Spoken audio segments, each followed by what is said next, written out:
I've got an itch I can't scratch, I'm missing a piece that completes a whole part of me, an open wound scar to see.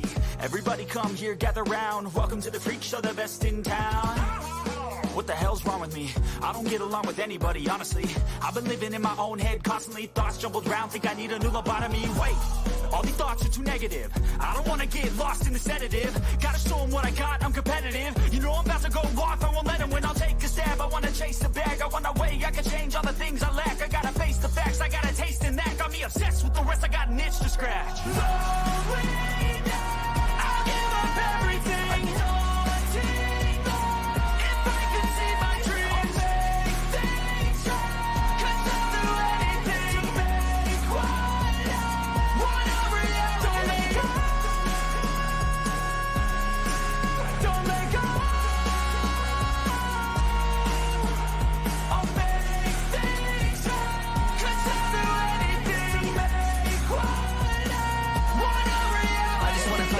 Sick of the venom in my brain, running from the past, wanna escape my pain. I just wanna be a better person, I deserve this, I just wanna break these chains. Always destined for greatness, true to myself, I never fake it. Seen too many once that I so they get famous. And when I say the truth, most really can't take it. In spite of everything I've been through, I'ma make it. Fake friends, but on my downfall is toxic. Day one, started the outlaws for profit. Now all I do is write verses, no talking. All I do is put the work in, no option. This was everything I ever wanted, created a legacy off of me, just being honest. And the fake ones hate, but it's all to no avail. They wanna see me lose, but you know I never fail.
Hello, everyone. How are you?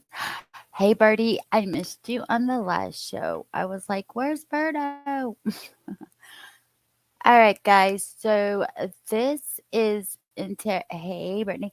This is interrogation, and the guy that they're interrogating just knows it all, and he's like, I watch crime shows, like he knows what's going on or whatever. You know what I mean? And then just now, right before I went live, I was looking at this video. And guess who was on it? Do you remember whenever I streamed Taylor Shit Business's trial? Well, her body cam is on there from when the mom found his body in the basement.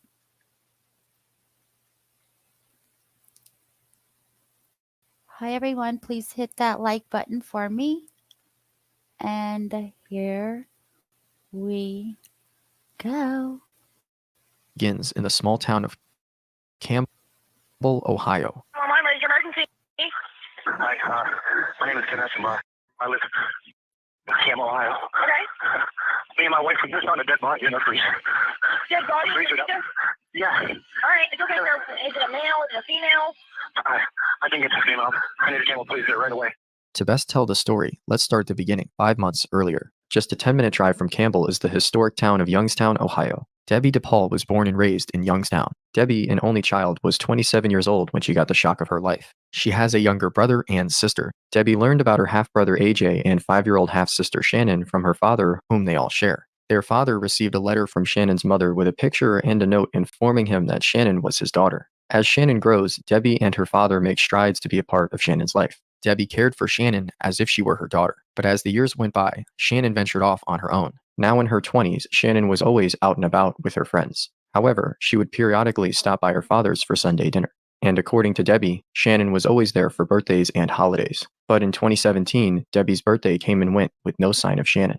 Her absence was odd to her family, as she hadn't shown up for Sunday dinner in a while either. The family wasn't worried, as Shannon sometimes went radio silent for weeks. Debbie believed that Shannon was busy with her boyfriend and that she would call in a few days. Then came Easter and eventually Father's Day with no sign of Shannon. With no one in the family hearing from Shannon for months, Debbie and Shannon's father called her boyfriend Arturo and asked where she was. Arturo said that the two had gotten into a big fight, broke up, and that Shannon had moved to Cleveland with the guy. To her family, this didn't sound uncommon for Shannon. She tended to disappear occasionally.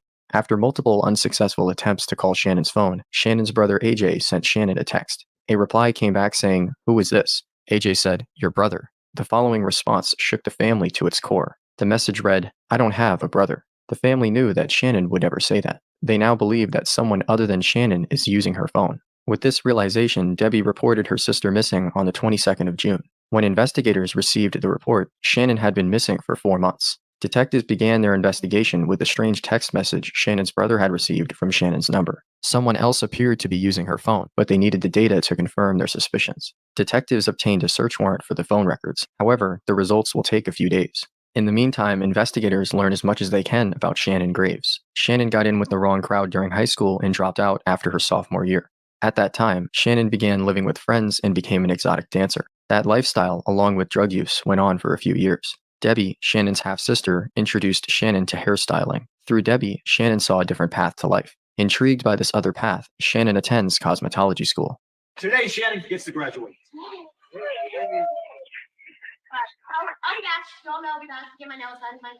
Shannon's family, especially Debbie, was glad Shannon was finally getting her footing. Shannon's family told detectives that Shannon lived with her boyfriend Arturo Novoa. When detectives speak with Arturo, he provides them with the same story he told Shannon's family, that Shannon had run off with another guy.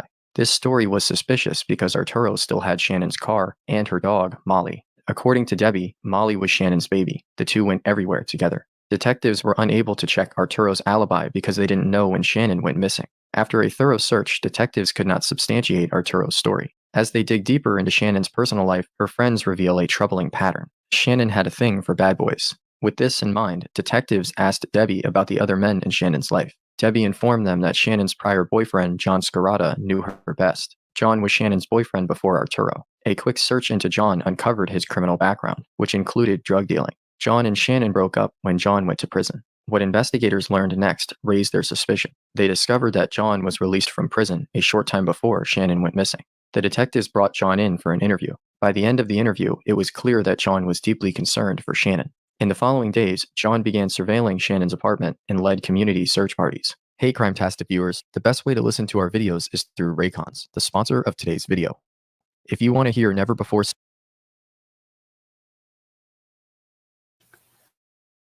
You know we don't do commercials here. Did y'all hit that like button for me? I mean, the earbuds do look kind of cool, but, they're making me watch it. They don't even have a skip button, yo. I don't even know if mine do. Premium is the way to go, y'all. YouTube Premium is the best.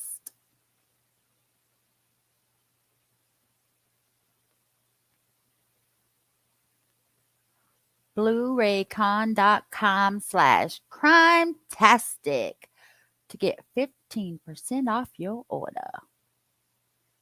All right, here we go. Detectives kept him at arm's length as they were unaware of his true intentions. Through the grapevine, John found out about the burning of some of Shannon's belongings at a Youngstown residence. One of the witnesses to this burning event stops by the station to recount what happened. You have some information about this. We're looking for this girl, Shannon Graves. Yes, sir. It's been a big thing. I've seen it everywhere now. It's everywhere. We can't find her. We don't know where she's at. We have the case now. We're trying to figure out what's going on. Okay. Anything you can do about it. All right, basically, I know her ex, or whoever everybody's looking at right now, Mr. Arturo. Okay. Excuse me. I haven't known him very long, but it's been a couple years. Used to do music with him, that kind of stuff. He was living with me at one of my past residences, and Shannon Graves also moved in because John Shikarda, another one of her exes, asked her to stay there with one of his friends because he knew it would be safe there. I believe Shikarda was dating her at that time. At that time when she moved into that house. After about a couple weeks, couple months, something like that. I'm kind of hazy on how long it really took. Yeah. I believe she left him, and when she moved out, she went with Arturo. Okay. And he moved out as well. Didn't really see him at all after that. Some people call Arturo Anthony. Yes, sir. He That's- has people believe his name is Anthony. Yeah, he just doesn't tell people his real name. I don't know why. He just does. Like people that are close to him, like friends. Well, some of them. I mean, I was close to him for a brief period of time, and I learned his name. So Okay. I mean, I don't know how secret he really keeps it, but Yeah. everybody just calls him Anthony. I hung out with him briefly. I can't remember exactly what the date was, but it was late winter, early spring, somewhere around there. I asked him how everything was going, and he pretty much he told me that she left him. She wasn't staying with him anymore. Basically, what he wanted me to do is he wanted me to help him get rid of the last of her crap that she left there. Okay, both documents, clothes, stupid shit like that. I figured he was being spiteful, and I kind of helped him burn it. But now, over the months, and everything's going on, she seems to be missing. Nobody seems to be able to know where she is. Everybody's telling different stories, and from what I hear from John, I've heard like 3 or 4 different stories from him, and I'm not liking the way it looks. Yeah. And that's why I came into. John's been calling us around the clock. Well, he gave a damn about her. Yeah. Like I said, I started feeling like after all this information started coming out, because I didn't even really ask questions about it when he asked me to just tell me burn that crap. Yeah. But from what everybody's telling me, everybody thinks it's foul play, and if that's the case, I feel like I might have been used. We don't know for sure, but we also can't find her, so it's Yeah. kind of like, Well, everybody in town's talking like that. Yeah. And it's starting to worry me, because if that was the case, and if it is foul play, then what the hell did he have me do? when's the last time you saw her? Saw her? Yeah. Last time I saw her wasn't a personal interaction. It was I saw her driving down the road with him, with Arturo. Okay. I'd say that was sometime right after Christmas, I think. Do you think it was late winter when he asked you to help him get rid of stuff? Yeah. It was like end of February area. And he burned it? Yeah. How did that go down? It was just garbage bag, felt like papers and stuff. It really wasn't heavy. One had like a pair of clothes or something. And pretty much just grabbed some sticks, went to my buddy's house, started a fire, and I said, there you go. Sure. So of the things that were burned, papers and clothing? Yes, sir. Personal items? I believe so. Like I said, I really didn't look in the bags. I didn't really ask many questions. I figured he was just being spiteful. So she said she left him. Did he elaborate on that? That's really all he really told me. She Yeah. left him for some other dude, and that was it. Best we could tell, the last people to actually lay eyes on her was around February 17th, right after Valentine's Day. There was a birthday party. One of John's friends, she was at. And after that, John doesn't hear from her no more, and nobody sees her again. So what we're thinking here is, if something happened to her, it's an if right now, it happened between the last time anybody saw her and when you guys were burning the stuff. Because I would assume he wouldn't be burning the stuff if she was still alive. But he's also driving her car and living in her apartment. Does he also have his own girlfriend at the time? When he got together with her? Yeah. No. Leading up to it? I mean, So- Katrina? Trina Layton. Yeah, that's not what I would consider a girlfriend. I don't think he's ever used that term either. From what I remember them telling me about their story, she's pretty much been there for him like a wife, but they've never been a thing, at least in his eyes. And that was honestly one of the reasons why I couldn't stand being around them two together, is they would just be at each other's throats all the time, yelling and screaming at each other about stupid stuff. Are you talking about Katrina? Or Yeah, they would both, like Katrina and Arturo, would kind of just yell at each other over and over and over again about stupid shit. Like she'd get overly paranoid and say like he's cheating on her or something with some chick off Facebook, for example.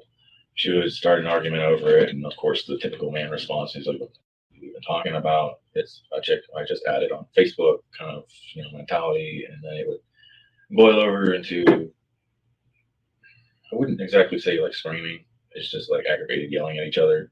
Does Katrina have kids? Yes. Are they his? But he has helped take care of them. Yeah. At a certain point. We're on and off together for a couple of years. Yeah, I guess you could say that. Like I said, they never used the term relationship together or anything like that in my presence. In fact, they both kind of agreed that that's never been a thing. But pretty sure Trina really wanted it to be. What's your feeling on this? On the whole thing? Well, obviously I came down to give a statement. I'm worried myself. Like I said, if everybody at this point is thinking it's foul play, that's not good. That's not good for the situation at all. When everybody really started saying they thought it was foul play, I started thinking about that fire, and John brought it up. I said, you know what? I've seen too many crime shows. This does not look good.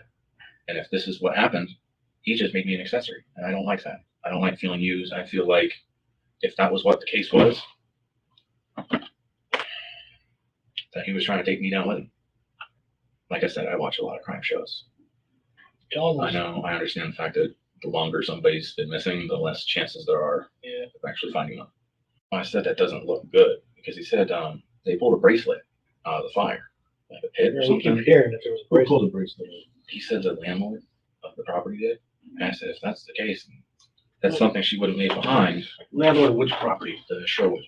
If stuff was getting burned and we didn't know what the stuff was, and we found out it was a bracelet, then how do we know it's hers anyway? He said it was engraved with her name. Oh, well. But if he's burning her shit, what's the difference if it's a bracelet or?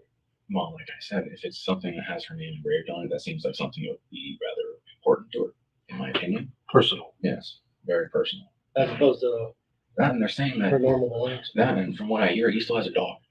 Yeah, that's what I heard too. And from when I lived with her, that dog was treated better than a freaking toddler. Like, that was her baby. I don't see why he has her dog.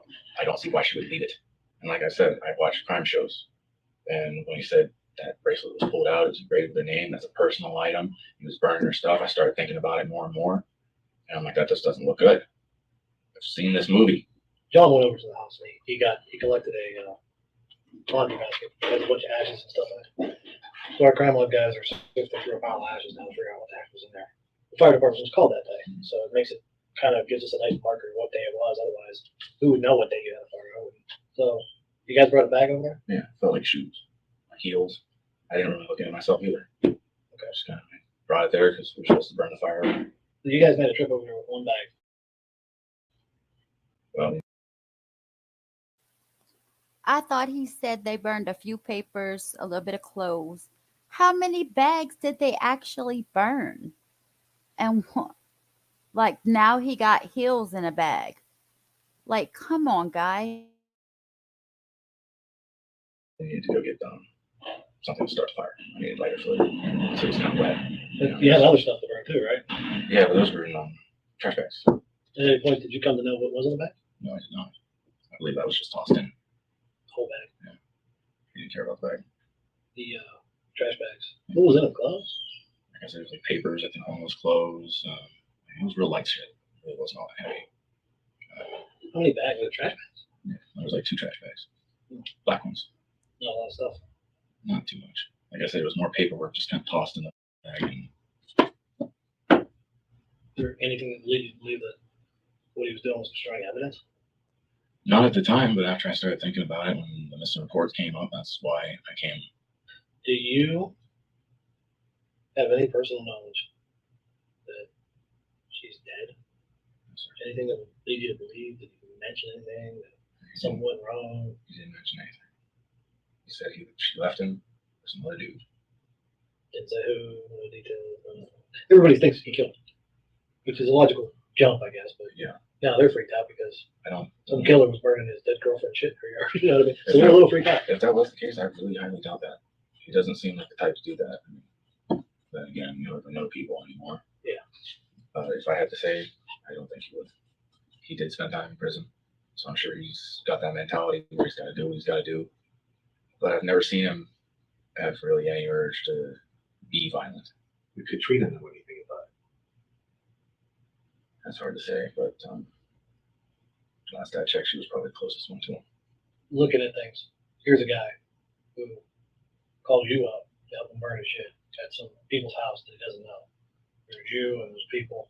That's a lot of people to involve if you get something wrong. You know what I mean? Like, Right. Like I said, I wasn't really thinking about it. yeah, no, I mean, that's a whole lot of people that, I mean, if you kill somebody, would you call somebody to help you burn a house at somebody's house that you never know? Right. You figure that's something you just do on your own. The only reason I can see that he would ask you to do that if he did that is if you knew, if you saw. Otherwise, if I killed you right now and he wasn't in the room, I would never tell him about it. If he was in the room, I'd be like, we gotta get rid of him. Make sense? Right. So the only reason, if he actually did something to her, and we're not, still an if, we don't know, we don't have a body, and we don't have her anywhere, alive, dead, would be as if you actually have personal knowledge. So, Like I said, that's all that really went down. I wish I could give you more. no, I know. I understand. As time goes by, when she doesn't show up, or she doesn't alive, or if she shows up dead, it's going to become a murder, and he's going to be a prime suspect. And the facts of the case would be this girl's last seen in February. You were burning her shit in March, and you were helping burn the shit. Now, that doesn't necessarily mean you know something, but it looks like you know something. If you have any other knowledge, this is a good time. If it's even rumor, if it's something he just said in passing, if you happen to be there when he lost his shit and killed her, and it was like, holy, you just do that, this would be the time. No, I feel like you're just playing me like a pawn. Well, here's the problem. You see the problem I'm getting at? Yeah. She don't show up. The longer this goes on, the worse it looks. She does show up and she ain't breathing. I mean, we start close to home. That's usually because somebody knows you. So she shows up dead. I mean, him, I don't know how close you are, but Not very. yeah, if you kill somebody in front of somebody else, your relationship becomes real complicated real fast. In not good ways. So I mean, I don't think he'd come and kill you. But again, maybe he would. You're kind of a loose end. But when we're talking about loose ends, we got loose end number one, loose end number two. This is a sloppy kind of deal. When you kill somebody in a fit of rage, you kind of don't have a plan. Well, it's a And crime of and passion. you f things up. Yeah, that would be a crime of passion. You get emotion. So, boyfriend, girlfriend, ex-girlfriend, the John factor, all this stuff going on. This guy f***ed up and does something stupid.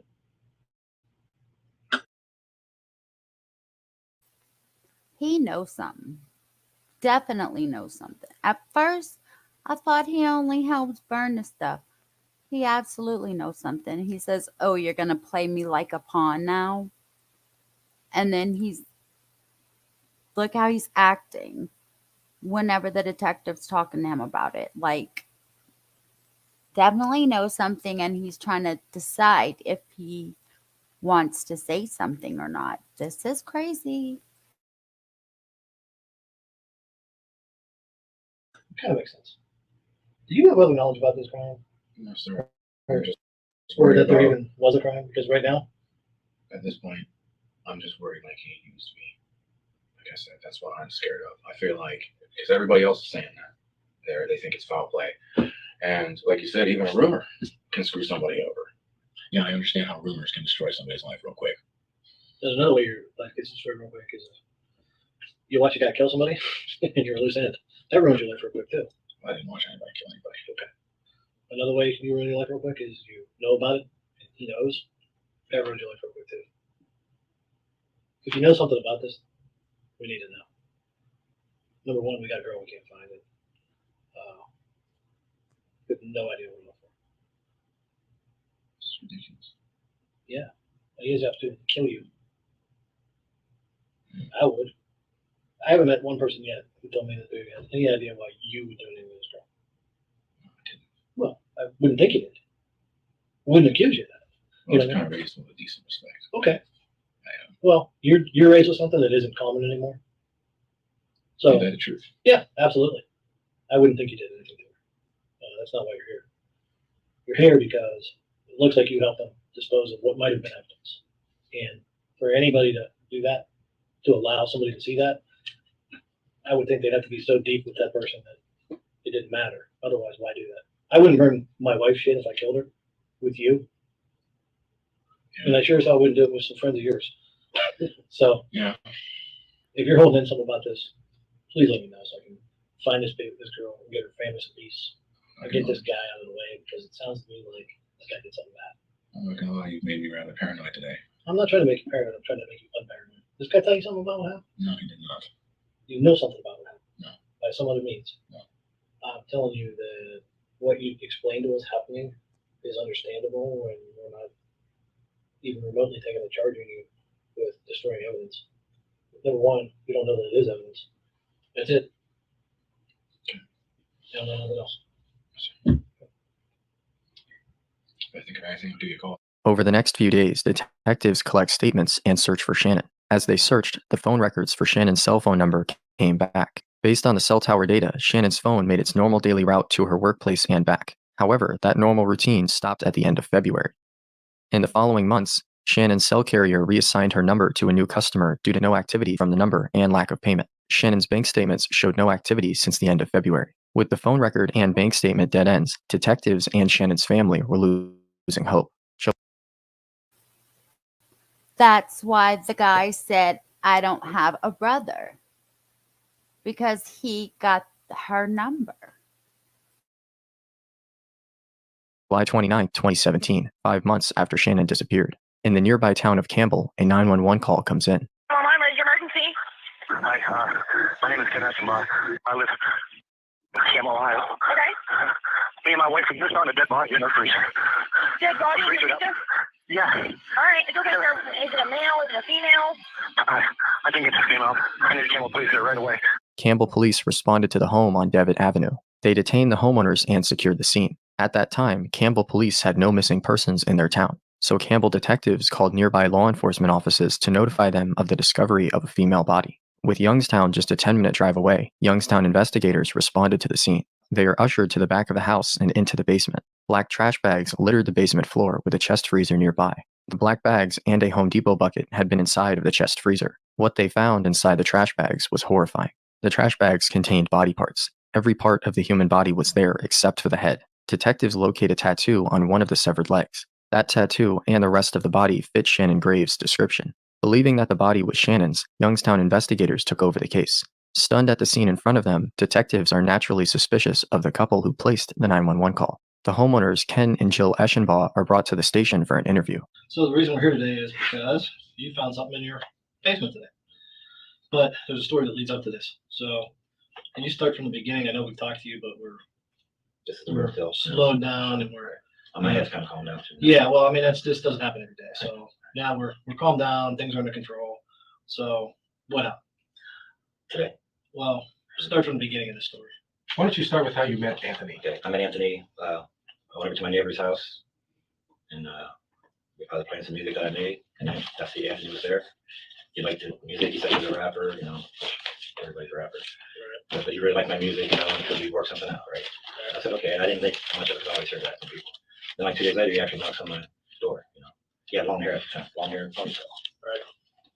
How long ago was this? This had to be, I'm guessing, I'm right about on time, but sorry, but I'll say between 4 and 4.5 years. Okay. And he said, hey man, I didn't realize when I hit you up on that music, I'll listen up. So we got along, and he started hanging around, and you know, we started playing Xbox together. You know, just typical friendship stuff, you know. And then me and my wife would help him out, you know. I said they had 2 kids down there, and always had gas off or electric off or water off or something. We just help him out, you know. And just that's how we started. That's how we became friends. He was always with this Trina girl. I don't know, right? Like she'd get her income tax return, he'd be with her, and then that would run out, and then he'd be off with some other girl, and then income tax come. He does like 3 years in a row. He goes back with her because she gets like $6,000-$7,000 or something. Did you know this girl named Star? I knew her from when Anthony brought her to the house. And when was that? First time I brought her was last summer. It was like his girlfriend at the time. Yeah. Okay. Did you get along? When they first couple times they came over, yeah, they got along. But then a couple after that, it was a lot of fighting and stuff. I even asked him with the same problem as the other girlfriend, Trina. I asked him not to bring her around no more. And I asked him not to bring Star around no more because they probably sat outside the house, you know, yelling back and forth at each other, happened this and that. I mean, I went right there, you know. Yeah. I just asked him not to bring her around. Star. Yeah. Did you ask her not to bring Katrina around too? Yeah. So you had the same problem. Yeah, because they're always right this way. So whenever he's with either one of them, he's fighting with them. Mhm. But it didn't start out that way. No. Okay. When's the last time you saw Star? Oh boy, let's see.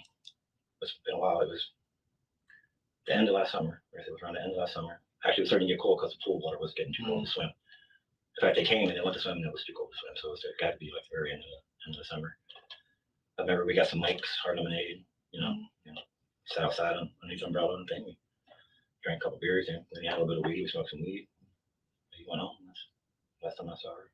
Do you know her real name? No, I just heard you say it though, but I didn't know her name. If we showed you a picture of her, could you identify her? So Monday, July 17th, he brings his freezer over. You told him where to put it?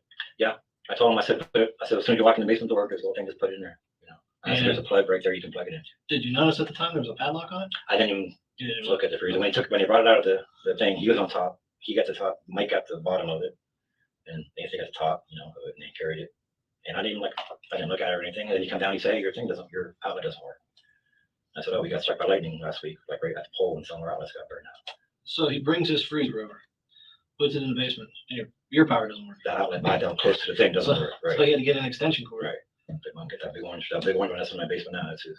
So they call you about 3, they don't get there till 11. Mhm. When they come, they put it in the basement, your power doesn't work, so he has to leave, go get an extension cord and come back. Then he plugs it in. Now, when do you first notice there's a padlock on this thing? The next day, my wife, when she washed clothes, she Yeah. came up, she goes, there's a padlock on your freezer. I'm like, oh, I said, why would you put it? I said, well, you don't trust us. That's why I said, why you don't trust us? We're going to use meat. I said, we're going to use meat. And then me and my wife started discussing what are these talking about, Star? Like, what stars in here? I mean, just kind of joking, but kind of not joking. At that point, you knew she was missing? I just had found out maybe, I think it was sorry. I found out like maybe a week and a half. It's when he was at my house and this trainer was calling him. He was like, stop, don't freak out, stop freaking out. And then how did you call back again? He's like, just go in the house. When was that? That was the night I fixed his computer. So the 17th I brought the freezer. I think it was 2 or 3 days later is when I wiped out his computer. And that's the night Trina called him. And I asked him, I said, what's going on? Why are you freaking out? So on Monday night, he brings the freezer. Mhm. On Tuesday, you find the padlock. Mhm. And you already know Star's missing. Yeah. And you jokingly say, I wonder if Star's in. Right. Arturo, Anthony. You know him as Anthony. Do you know him as Arturo? No. You don't know that that's his real name? I mean, I know that is his real name, but I'm which one have my last name? Yeah, that's the last. Which Oh, one? that's it. Okay, yeah, that's Anthony. Yeah, that's Star. That's Star. Katrina and Anthony, pretty tight. You think she knows about this? I personally, you mean like my personal opinion? Absolutely. They never have any money. He just got the job out of that. That freezer looked brand new. We were talking about what to have for dinner, you know. So I can make some spaghetti sauce or whatever. And I was over there for maybe a half hour or so, 40 minutes. Came back, sit on the couch, smoking a cigarette. My wife sitting next to me. And she's just sitting there, and I just look on her face. And I've been together 30 years. And I said, what's the matter? She said, I opened that freezer up downstairs. And I said, and? She said, there's a 5-gallon bucket and a big black garbage bag. I said, you look in it? She said, no. And she was like, thank you. I said, you want me to go down? She said, want me to go down and see? She said, yeah. She went down and unscrewed the house. Why? Because she said, because she wanted to see if there's any hamburger in there. She didn't make the house. I think it was gnawing It at just her, got to her. and she wanted to see. But It's your house. right, I'm You saying, got a freezer in your basement. right, and then a has a padlock on it. on it. You're paying for this guy Right. to run a freezer at your house. Well, that's another thing. He said, I'll give you $100 a week to keep it. I $100. said, Anthony, $100. I said, it runs $450 a month. I said, just throw me like $20 a month, or you know, whatever for the electric bill or whatever. He offered $100 He said, a I'll give week. you $100 a week. Well, the light had to go off when he said that. I did. I'm like, well, first I thought maybe he just misspoke for me. You know what I mean? He said, I'll give you $100 a week or whatever. That's what he called it, or whatever. Because I thought we were friends. So I'm he like, brought a "Whatever." locked freezer to your house and I didn't- offered to give you $100 a week. Yeah, well, I didn't know it was locked. Yeah. My wife told me. I just figured, well, you don't want us to use the meat. I went down, I did it, and I opened it. As soon as I opened it, my stomach just flipped. And I just like, what? This is how you store your meat? So I picked up the bag, it's pretty heavy, the big one. And I picked up the 5-gallon bucket, and I set it down, and I open it, and there's a backpack. I'm like, take the backpack out, open up, there's a green garbage bag. Open up the green garbage bag, another green garbage bag. But it's frozen frozen Big together. solid block. Right. So I got these scissors, and it smells really bad. I'm like, why would it? That's when I knew. I said, why would you wouldn't put rotten meat in the freezer and freeze it? It didn't rot in the freezer because it would be frozen. And Joel and my wife's looking, and it just looks so weird to me. I've seen lots of rotten meat and thing, working in restaurants and thing. My wife said, nah, she said, just put it back in the thing. I said, no, Joe, I'm looking. I said, I've never seen nothing like this. I've never, no kind of meat or nothing like this. I had the other bag sitting on the floor. I couldn't get the knot out. It was like frozen. I just couldn't do it, and then the strength to get it out. She said, you want me to get you some scissors? I said, yeah, just run me down for the scissors. Well, hell yeah, you gotta get in there Right. now. I said, I got to see what's in here, And then and then I'm like, it's not covered. Meat's not covered. And then I recognized the foot and the thing, and I just like, my wife grabbed her head and I grabbed You mine. knew it was a body. I said, I turned around, I said, call the police. But she didn't, she was right down, so I just took the phone and I didn't call nobody, nothing. I called the Camel Police. I only saw her girl 4 or 5 times, but she only talked about 2 things, her dad and her dog. How close she was to her dad and how much she loved her dog. And then he's driving her car and he has her dog, and that's when I started actually thinking maybe he did something. Because you handle things at the scene. We want to take a DNA swab for you. It consists of 2 cotton swabs in your mouth. For elimination purposes, we're going to be looking at the freezer and the Right. body and the tools and all Right. that. And when we start sending stuff in, they're going to want Right. DNA from you and from your wife. And that's, You you all right? Yep. It's just like, you know what I mean? It's like outer space. I'm like in outer space or something. The detectives then interview Ken's wife, Jill. Joe Eschenbach? Joe, the reason we asked you to come down here is because we called the Campbell Police to your house today for some human remains you found, and we believe it might be related to a missing that we had here in Youngstown. We've been looking for a girl for a little while. Can you tell me what happened today? Today, my husband went over to his friend's house, Mhm. and I was thinking about what to make for dinner. And I didn't have any hamburger in our freezer. So I thought maybe there might be some in there, so I went down. And I knew that the padlock was on that freezer.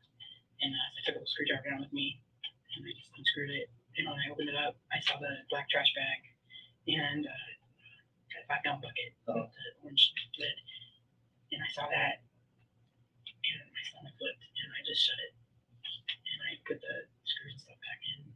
And my husband came home like maybe 10 minutes later. And he saw what was wrong, so he sat down on the couch, and he said, what's wrong? And I told him what I saw. And he said, well, he goes, you stay up here, and I'm going to go down and take, see what it is. So he went down, and he took the screws and stuff out of it again, and he opened it up, I guess. And he was down there just for a couple minutes, and I stuck my head down, and I went down the steps, and I just sat down on the steps, and he was taking that black bag out of the backpack. There's a red backpack. He tried to open up that, and I think I wanted to get scissors because it was tied real tight. And I gave him a thing of scissors, and he cut that open. And then there was another bag of that inside of that bag, and he cut that one open. And when he tried to open it up, it smelled horrible. I thought it was spoiled meat at first. I was hoping that it was just spoiled meat. And I said, it just stinks too bad. I said, just put it back. I said, just wrap it up and put it back in the backpack. And he went to go open the other one, and it was the same thing. It was tied, and then he cut that one, and he opened. There was another bag inside of that. And when he cut that open, that's when he saw the foot in the backpack. Okay. And he said, it's foot. I said, no, it can't be. And I went over to where he was at, and I was like, oh my God, it is. And then we both went upstairs, and I went upstairs to check on my son, and he went out and called the police. And then they came after that. Legally, there's nothing wrong with you looking in the freezer. So it's not a big deal if you were like, man, I need to know what's in this freezer, and you open up this freezer. But I mean, is that what happened? I mean, I really was just looking for stuff for dinner tonight. I really was. what I'm trying to tell you is there's nothing wrong with you Right. saying, hey, this is weird. I need to look at it. Right. I mean, at the time when I saw the padlock, I think that was weird. Yeah, I even told my husband that. I said, why would you put a padlock? But you said on you your guys kind of freezer?" joked around and said, well, maybe she hadn't. Yeah. Well, yeah. But I didn't really think that was that. No, I wouldn't even. Yeah. Well, I mean, you're kidding around, but I wouldn't. yeah, I mean, yeah, it's weird. Right. I just would never. I still can't believe it. With Ken and Jill's matching statements and their lack of a motive to kill Shannon, detectives let them go. Investigators focus on the man who brought the freezer to Ken's house. Ken identified him as Arturo Novoa, aka Anthony Gonzalez. He was Shannon's boyfriend at the time she disappeared. With the witness's identification and Shannon's name on the lease, detectives obtained a search warrant for Arturo and his girlfriend Katrina Layton's residence. That residence was Shannon's former apartment. During the apartment search, detectives observed a large meat cleaver stuck in the front door frame. They also found a lease agreement signed by Arturo for a different property. Detectives discover another item in the apartment, an owner's manual to the same model of freezer housing the body. Samples of what appeared to be blood on the apartment walls were collected. The blood in the apartment, the freezer manual, and all of the circumstantial evidence they had were enough to obtain arrest warrants for both Arturo and Katrina. The question is, where was she between February and July? I don't know. I didn't Right even. now, she's in your freezer. Well, So- that I didn't know. Oh, okay. You know, I told you about 10 times that the missing girl is dead in your freezer. I'm looking for some kind of reaction. But I because You don't I'm, look shocked at all. yeah. no, it's not that. I'm just Oh. trying to process everything. Oh, okay. Let me ask you something. Forget all this. Did you kill her? Hell no. Were you there when she was killed? No. Okay. What? Well, sure looks like you did. No. What do you mean? It looks like I did. She's in your freezer. The one you paid for. So it kind of looks like you killed her. I can't sit in this room with the door shut. I'm getting claustrophobic. You used the small rooms. I didn't do anything to this girl. You used the small rooms. How are you going to accuse me of this? What the? Man. Detectives then speak with Arturo. Must be serious enough to pull me out of work. I wouldn't do that if I didn't have to. I must not have 4 hours of work. Here's what I'm going to do. I'm going to read you your rights. I'm going to tell you what changed, Let me have questions for you. You may want to answer them, you may not. You may have questions for me. I don't know. You're definitely under arrest. I wouldn't have sent them out there if there wasn't a warrant for your arrest. Let me start out by reading your record. I don't have to answer anything though, even though I'm signing this way. But No, it's just correct. allowing me to question. Yes. Okay. You don't have to answer anything you don't want to. Okay. The other day I asked you about the rumors about you burning things up. Yes, You told me you did. correct, Is that still true? correct. You did not burn things up. I did not. Did you at any point take a freezer to a house in Campbell? I did not. You did not. I did not. Okay. So you didn't go to Kenny Eschenbach's house on Devitt with a freezer with a padlock on it and put it in his basement. I did not. You did. And leave and go get an extension cord and plug it back You in. didn't do that. I did not. Okay. So up until now, has anything we talked about not been true? Everything. The last time you saw Shannon was when? I Can't don't remember. even know. Like the end of February. Okay. You have no idea what became of her? Where I she do ended not. up? I do not. I've said this to everybody. When I told you the other day at your house that some people who were acquaintances of yours said that you burned things up. Okay. Okay. Now, I don't understand how like acquaintance of who exactly means because I don't know anybody that she personally knows. Which was talking about your people that know you, not her.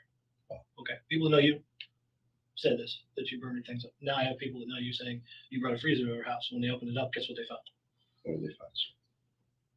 Why do you think you're here? The charge is abuse of a corpse. Excuse me. Abuse of a corpse. Are you being serious right now? I'm not fooling with you, man. You're I would- 100% I would serious not make right this up. Yeah, absolutely. now.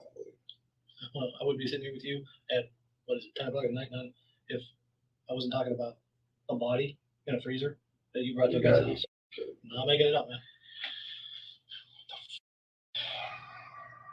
I'm trying to figure out how all these people that are not her friends, they're people that you know, are saying this. Alrighty then. Wow. Alrighty then. Something's wrong here. This is up. It's We're gonna kind need of, to make a phone call. it's kind of too many people. The thing is, I don't do anything but work and sleep.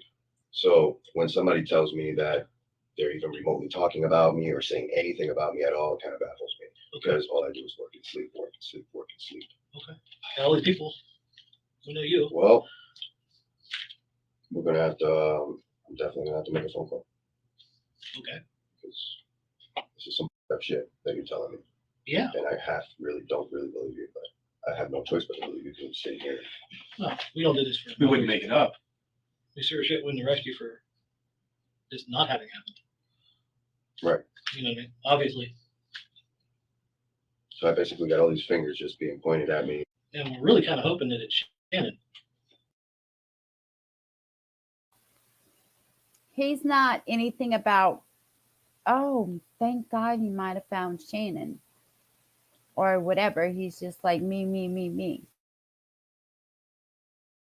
This is Because if it's not, then this guy says you brought a body to his house and it's somebody else and Shannon's still missing, then what are you, some kind of serial killer? So This we're, is we're hoping it's Shannon. definitely not, man. This is gonna take so long. You're gonna lose your job. Did you hear what I said?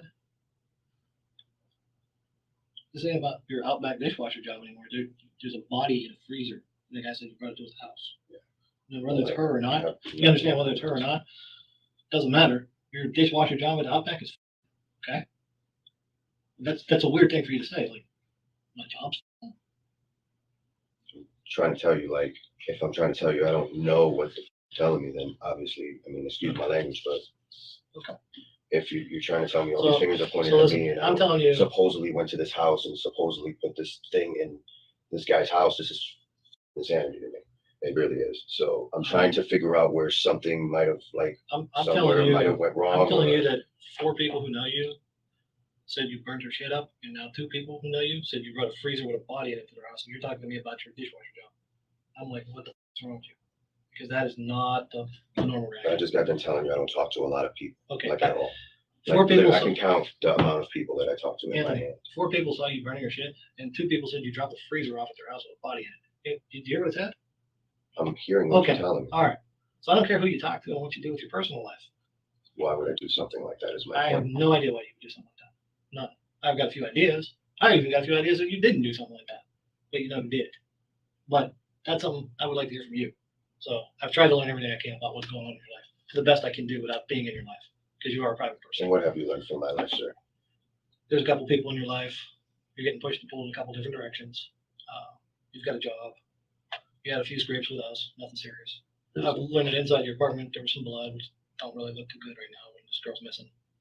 I would like to The know. only blood that I can possibly think that you might have found in my There's a lot of apartment is reasons. mine. There's a lot of reasons why there might be blood in your apartment. But when you add that onto the fact that these people saw you burning some shit, and when we went through the shit, figured out it was hers because her bracelet was in there. And when you add in that these other people who know you have a freezer in their basement that they say you brought over there, it kind of, we're past the point of no return on this thing. Like, you can bring no freezer with a body in it, and you don't know what's going on. Right. That don't happen. So there's a big part of your life that I'm not a part of, and that would be the part where you got a freezer with a body in it. I wasn't with you. Apparently. So Like, how do I end it up in would this be position? it would be very interesting to me to find out how you came upon a freezer with a body in it. That would be very interesting to me right now. It would also be very interesting to me if that's Shannon in there. It's a bad thing to say, but I'm hoping it is, because if it ain't, then I gotta wonder what the I got here. If you got a freezer with a body in it, it ain't hers. See what I'm saying? So I got a lot of questions, and none of them are good. You have an apartment that was your missing girlfriend's apartment that you're still living in. It used to be ours, but yes. Yeah. You also have a new house that you guys are paying rent on, and you don't live in. And according to Katrina, the only thing that you guys owned in that place was this freezer. You have a house that you're paying for that you don't live in, that you don't keep nothing in there but a freezer that just happens to have your dead ex-girlfriend in it. So it kind of looks bad. I don't have anything in that house. We literally Not had no anymore, furniture, no, yeah, nothing. We literally had nothing in that apartment. So you never moved Nothing. anything into that apartment? We never moved nothing in that. Okay. Like, we had nothing in there. All we did was just pay the rent. All we did was just simply get an apartment ahead of time, so we had a place to lay our head. You know, my lease is up in September. Like, I got to make sure I got a place to stay. I mean, yeah, I got my apartment on the east side, but that thing is just, it's basically tore down already. Like, I have no bathroom there. I can't really have company there. I do music. I can't really be loud there. I mean, I can barely walk without my mother screaming at me. So, I mean, I don't really have any leg room over there. We're like way off the beaten path of what we're really talking about. There's a freezer with a body in it in Camel. The guy that you do music with says you brought there. It's impossible because I didn't do no such thing. Okay. Shannon has a direction card. She did. And Shannon's direction card got used in a bunch of places after she went missing at the same time that yours did. Did you? I don't understand how, if I don't even know exactly when she's even come up missing, to even know that she's missing in the first place. Well, we do. Okay. So How any of this would make sense to me in the first place. okay. Well, let's make sense of that. Do you use Shannon's direction card regularly? No, I used to. She was around. Until when? Till the last time she was around. Which was when? I just told you. I don't have a Refresh direct. my- You want me to give you an exact date? I feel No, like give you me guys a- are trying to catch me up. Give us a month. Give me a Some month. crap. Give me a month. February. Okay. So in March and April, when you were using her direction card, did you happen to be with her and just you're not telling us you were with her? Were you helping her hide out? So you want to ask me about somebody else's direction card when you know that it's illegal to share, trade, or sell food stamps in the first place. And you want to sit here and ask me about somebody's direction card? Yeah, I do. Yeah. Absolutely. As if what you're telling me isn't bad enough. As if after I tell But you you're about worried the about- body in a freezer, direction card fraud is baby shit. Yeah. Absolutely. Can I make a phone call? Because I'm going to need to obviously get a hold of the lawyer. Oh, would you like to talk to the lawyer? I would like to call my lawyer, yes. Okay. With Arturo denying any involvement, detectives speak with Katrina again. I wanted a new freezer for the house because we needed it for the fridge and the freezer. Katrina, he's going to say he doesn't know nothing about no freezer and you're making that up. Well, then how did her body get in a freezer over to Kenny's? Exactly. I don't know that. I mean, if he was the money, I thought he was buying one. I don't know. Listen, if you gave him money to buy a freezer, and there's a freezer. It was supposed to be at the new house. That's all I know. I know I didn't kill her. I have kids. I have a job. I know I didn't kill her. All he's got to do is trade you for him. That's it. See where this is going? You understand we're at the end of this road? So what am I supposed to do? Just tell the truth. I don't care what you said before. Just tell the truth. Tell us what you know about everything. Stop doing this and just tell the truth. It's not going to get better. No, I know that. Okay. I just know I gave him the money to buy the freezer. I thought. Trina, tell me everything you know about everything. It's the only way to fix this. I just know what he told me. I don't know what he did. Tell me what he told you. When I moved in, he told me that she was gone, that she left with some guy in his car, and that I'm sorry. And she left with some guy, and she took all her stuff, and then she said she was gonna be back for the dog, and then she never came back for the dog. And he said that they had an agreement about the car, that he was gonna drive the car until she came back for it. And then she didn't go back for the car either. You understand this looks like you did it and he helped you. I know. That's what it looks like. And me sitting here trying to be impartial, I can't assume he killed her. I can't. He was getting what he wanted from her. The only person with motive here was you, hon. Understand? See what I'm saying? I get it, but I mean, why would I even do something like that? I have my kids, I have my job. Your boyfriend. You understand how many people are in jail for that? It's not complicated. It's real simple. She took what was yours. Yeah, that doesn't make me. The woman said, why would I want to kill her? The cop said, because she's fucking your boyfriend. No, you're right. I didn't. I've been in a situation. Of course not. I didn't like her, but I didn't. I understand that. But you got to understand what it looked like. She screwed your boyfriend, then she disappeared, and then you got all her shit, and she's in your freezer that he says he don't know nothing about. Just tell me what happened. It's got to be better than what it looks. It can't be as bad as it looks. I mean, I didn't. It cannot be as bad as it looks, can it? I don't know anymore. Katrina, did you kill her? No. Okay. Did you take her apart? No. Did you put her in that freezer? No. Did you put her in Kenny's house? No, I didn't even go to Kenny's. Okay. So tell me what did happen. Because nothing you're saying is making no sense, hon. You can't do it like this. It doesn't make any sense. Nobody's going to look at what you say and think it's reasonable. Nobody. Sorry that my kids, I didn't kill her. You understand, you are swearing this on your kids because when you go, I didn't kill you her, understand though. what's going to happen to I you? didn't kill her. You're going to go over there and you're not going to come back for a long time. I didn't kill her. This is it. You're leaving. You're going for a ride. This is it right now. This is your moment. What you do in the next 30 seconds is going to depend on what happens the rest of your life. Probably your kids. I understand. Okay. I'm trying not to panic because. I don't want you to panic. No reasonable alternative. Right? What do you mean?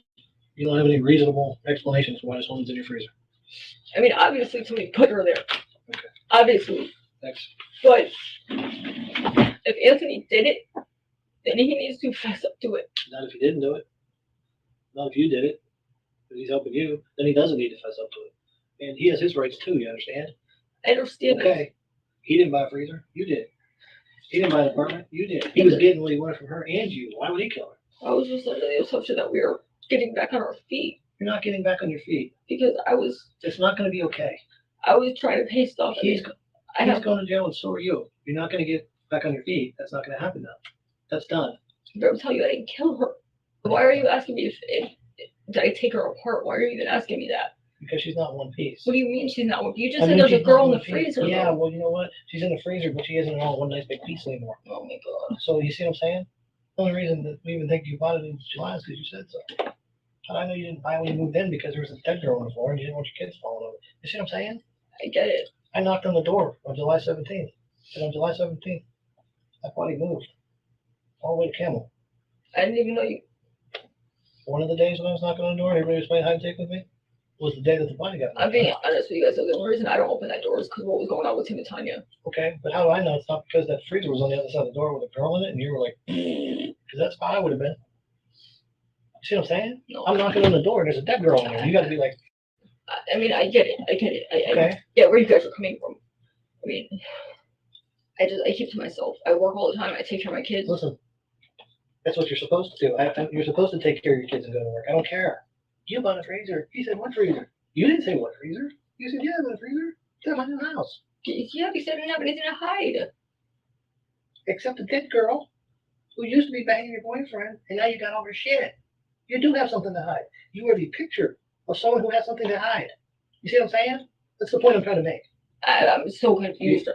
What are you confused about? You bought a bunch of shit for a place.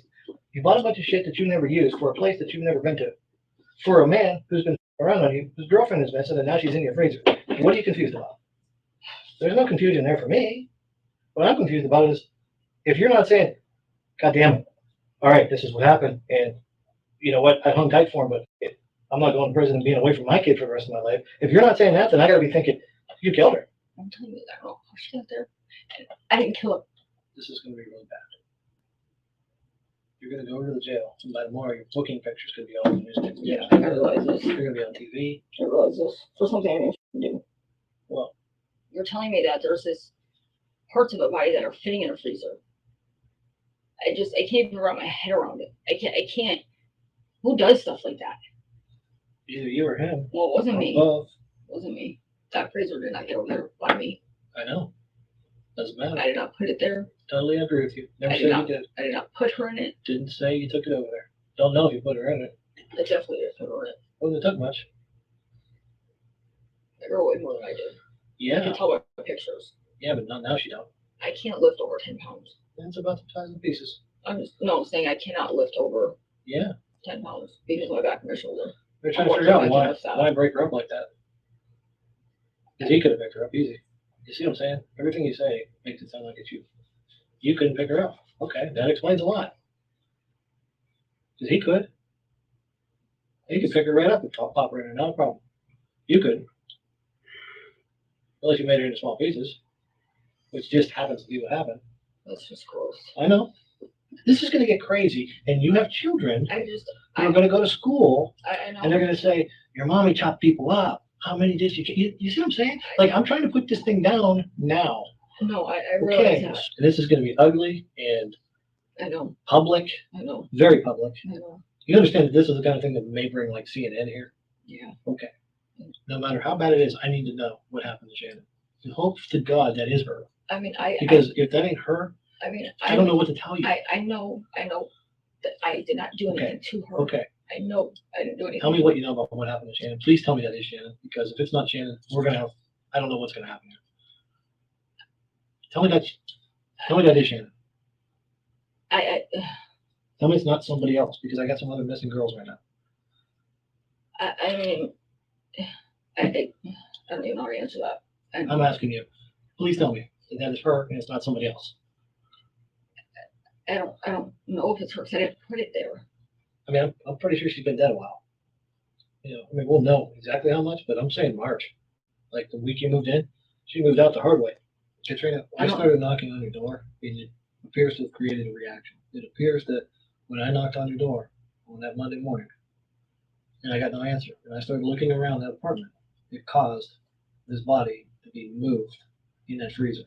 I'm trying to think of every possible reason why, even though everything's doing this to you, it's not you. I'm trying. Okay? What I'm saying is, if I for 1 second even thought that there was a dead body in a freezer, I mean, considering the fact that I have my kids Yeah. and everything else, All that. I mean, I would have came to you guys. Okay. Because of the fact that that's my kids, that's, my job, my career. I Like, know. I'm just. This is how it looks. I get that. I just don't. That's her in there. I didn't have nothing to do with it. Oh, it's not her there. Did you have something to do with it? I didn't have nothing to do with it either way. Okay. You have anything to do with the girl in the freezer? No. Okay. I don't have anything to do with the fact that she's dead, that she's in the freezer, or how she got over there. Here's what I'm telling you. Okay. Here's what I'm telling you. Okay. I wanted to go home with my kids. Well, I understand that, but you got to understand something here. I'm not about to trade. I mean, how would you feel if somebody said, well, I just want to go home with my kids, so I'm going to tell you whatever you want to hear? No, That's not what we're doing. that's not Listen, what when I'm I doing. talk about, That's not listen, what I'm doing. I'm talking about bolt of I know, lightning and knocking this me is- off my horse kind of this shit is is- what I'm looking for. This is why. That's what I'm looking for. Okay? And you got to understand, you may have a problem here anyhow, depending on what it is you got to talk about.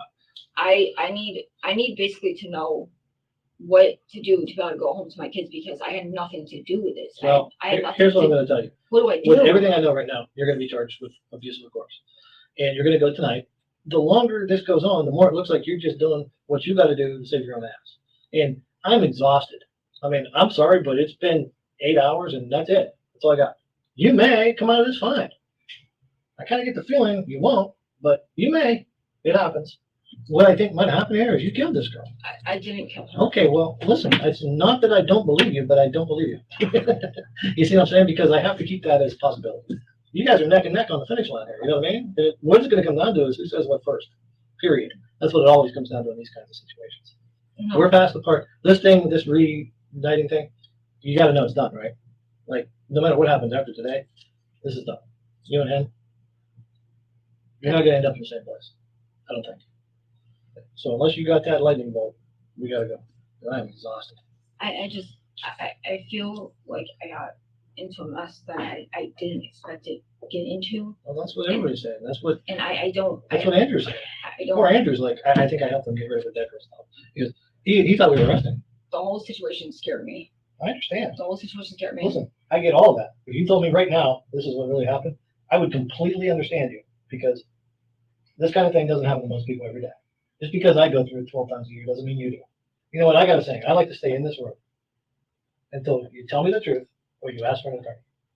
And I don't like to walk out that door until I have the truth or you ask me for an attorney. So what I'm going to ask you to do right now is this. Stop everything else. 2 things.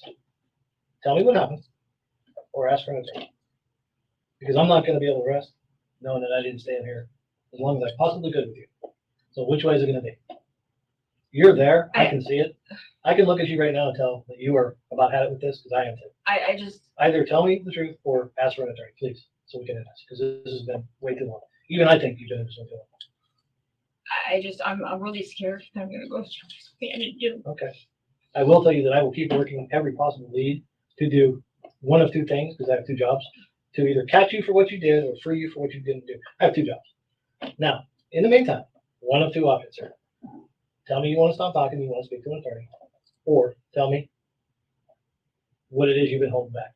Because if there's one thing I know from being in this room with you this long, you've got something that you're not telling me. And I don't know how bad it is. At this point, it really doesn't matter.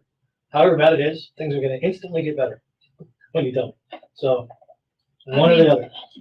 Okay, because it's like 3 o'clock. I know. It's 3 o'clock. When I moved in there, he seemed fine with everything. He seemed calm. He seemed like nothing was wrong. Are you telling me that something happened in the car on the way home from Akron? I don't know. Okay. I'm asking you what you're telling me, because you just pitched out a totally new scenario that you haven't said up until now. I don't know if that's what happened. And Did he get in the front wheel in the car on the way home and dump a body, then have to go get it? Is that what you're saying? Staying here? I mean, it could be what Listen, happened. is that what happened? Because that is such an abstract thing to pull out. But the good thing about it is this: nobody put that in your head in this room. So if you're saying that, that is such an oddball thing to pull out of your butt to say that it's believable. I feel like it's a possibility. Okay, well, why would that be a possibility? I mean, just because they used to both get drunk all the time. Okay, did he tell you something happened on the way home from the bar? Or did he dump the body somewhere? He didn't say that he dumped it, but he said that they got into an argument. On the way home from the bar? Yeah. And what happened? And he just said that they got into an argument. And I asked him, what happened, and he said nothing, just everything's fine. And then, like, shortly after, that's when we moved in, and she was nowhere to be found. And I hadn't seen her since. I mean, I might have to get an attorney. I don't know, because I don't have enough information for you. I don't have exactly what you're looking for. I don't think. I don't really know. I think you do. I think you do. It's just I think you have the ability. he never flat out admitted anything. I think when you start talking about rides from Akron and flights and cars and bodies dumped, I think you have the right information. I don't know why we would go that far down that road and stop, but like I said, it's really late. So, I don't know. So honestly, I can't say that he killed her. He didn't admit to me that he killed her. okay. So do me a favor here. Want to talk to the lawyer? I mean, do I need to? Well, I'd like to end this. So if you say lawyer, I can end this because I'm like exhausted here. I mean, I guess. Yeah. I guess. I don't know what else to do. I don't know what else to do. Based on the evidence gathered so far, police book Arturo and Katrina on abuse of a corpse charges. During the search of Arturo, the police located a lock key. The key fit the padlock on the freezer that housed the body. The following day, investigators received word back from the coroner's office. After the body thawed, saline was injected into the fingers to rehydrate them. Within a few hours, the coroner was able to lift a fingerprint and positively confirm that the body was Shannon Graves. However, the coroner was unable to determine the cause of death because her head was missing. The detective shared the disturbing news with Shannon's family. Shannon's half-sister Debbie described it as a nightmare. She wondered how someone could do what they did to Shannon. With Arturo and Katrina's mugshots plastered across the local news, a witness who had interacted with the two came forward. So the reason you're here is you saw our people on TV. Yep. Okay. You saw Katrina Layton Mhm. and Anthony Gonzalez. Yes, sir. He made some kind of internet order. Yes. What they shipped to Walmart to save on the shipping. Yes, sir. And it came in batches, not all at once, Not at once. but by the 11th of March, Yes, sir. all of the items that he ordered. Were in, And yes. what were those items? They were bottles of sulfuric acid. I don't know if it was like drain sulfuric acid. My paperwork just said, Sulfuric acid. yes, All right, bottles of them. yes. Anything else? You either have to give me an order number or a photo ID To You verify are. that you didn't give somebody stuff to the wrong somebody person. else. Correct. And then your real customer comes in and you're like, hey, where's my stuff? Correct. Okay, that makes sense. So on the 11th, you're working, Yes, sir. and both of these people that were on TV, Katrina and Anthony, come to the place Yes, sir. and tell you that they've been there the night before. Yes, sir. That they couldn't get what they ordered, and now they want it. Yes. So now you're looking into the order. Yes. And what happens? So then I go, obviously your name is not Chicken Man. I cannot give you this order. Okay. He goes, my phone must have auto-filled it in. Gotcha. Okay. Possible it happened. I go, but I still can't give it to you because that's not your name. I go in there, his email was chickenman at like Gmail or something. So I said, okay, let me go discuss this with my manager and see what they say about what we can do. Okay. So I go to AP because this is like, I have already contacted them about the crazy boxes under Chicken Man coming in. So they knew. They wanted me to come in there when they came in. So I did. So I go in there and she looks at them on camera. She's like, okay, do they see? I'm like, they seem a little funny, but said their drain's clogged and that Chicken Man was their email. She said, okay, so can they like add an alternate pickup person? Because that's something you can do too. So if you can't make it in to pick it up, you can go back into your Walmart account and you can add somebody to pick it up for you. Okay. We'll add their name to their account. Right. I said, I don't know. I could see, it sometimes that does take 24 hours to So update. AP wants a proper identification of Correct. somebody else. Right. Okay. So I said, okay, that's fine. So I went out there and I said, if you guys can add one of you guys' name to the account to properly pick it up, then I can properly release it to you. Katrina's like, okay. And she added her name to it. From her phone? From her phone, right in front of me. Okay. I said, okay, well, it could take 24 to 48 hours that day. Sometimes it does. Yeah. But she got lucky. It went right through. Okay. So I said, okay. She gave her ID. I looked at her ID. It matched. I So said, all she right. put her name in, Mhm. authorizing her To pick to it pick up. it up. Mhm. She did. Yes. Yes, sir. And then she gave you her ID to prove she was who she said she was. And now you have a proper ID. Yes, sir. At any point, do we ever identify Chicken Man? Chicken Man never gives an ID. He just stands there. Anything else you think is pertinent about this? Or? It's crazy. Yeah. No. It's like eating me. Yeah. To know two people can stand in front of you and possibly have done something so Well, here's what you need to know. Okay. gruesome, At this point, it's scary. I believe this girl's already dead. So it's not they used this to kill her. Right. That's not what they did. But to know that Yeah. they were still standing in It front of you is. after they did it is Absolutely frightening because we were this creepy. close. Yeah, I know. And they looked at me like, how can you go about a normal day? Months pass as investigators build their case against Arturo and Katrina. As Katrina's trial date approaches, she takes a plea deal. This deal required her to divulge the truth about what happened to Shannon. Detectives discuss Katrina's version of events during a third interview with Andrew Herman. Andrew, this is our third interview. We were asked to find you, get a third interview because of some new information in the case. When I came to find you, you and your wife asked if you need a lawyer. Said that's up to you. You have a lawyer. Even though you're sitting here with your lawyer, I still have to read you your rights. We're getting a little more accusatory in our conversation here, and that's the reason.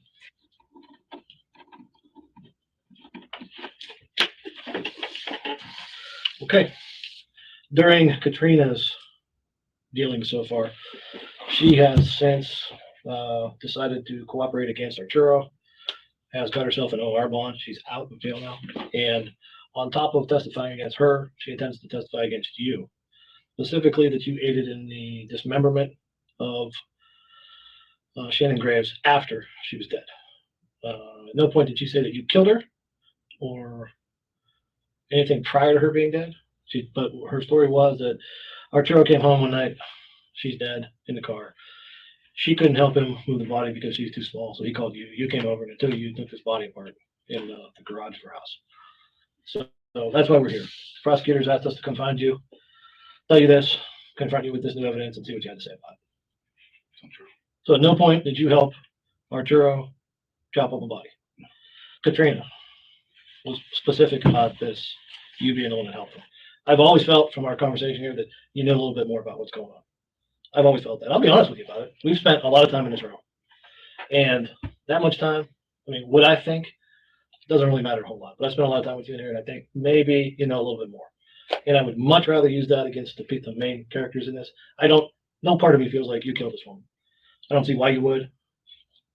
We don't see any motive. I have no reason to believe that. There is none. You're obviously closer to this than we are. You're in a position to know more than we know. If that's the case, I would much rather hear it from you and use it against them than hear it from them and try to use it against you. The way things are right now, without that corroborating evidence, I don't know how I use it against you. So basically, we're just giving bonus points to killers. And I don't know. What I do, that doesn't sit well. But that's why we're here. There's nothing I can provide. Okay. I've told you everything. I came down to the station before you two even came to my door. I'm aware of that. Right. I'm aware of that. You came down here twice with us voluntarily. You came down the third time voluntarily. Now you're with counsel. That's 3 times. I'm as cooperative as I can. Okay. Anything else?